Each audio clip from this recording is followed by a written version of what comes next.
So it's only been about 8 weeks that my Cobra's been at the original garage getting the paint and the bodywork done, but I'm telling you, it feels like forever already. The other day, I was actually sitting at my laptop looking at pictures and videos just to remember what she looked like.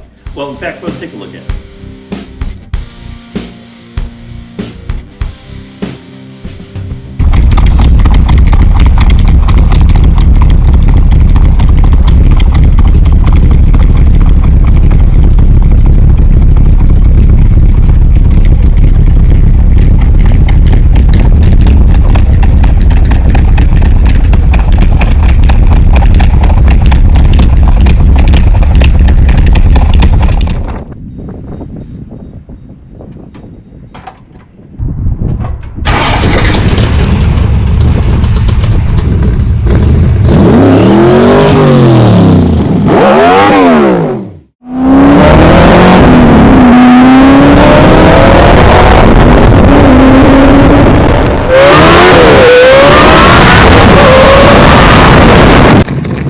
Okay, we got it out of the trailer, ready to roll it over to the body shop.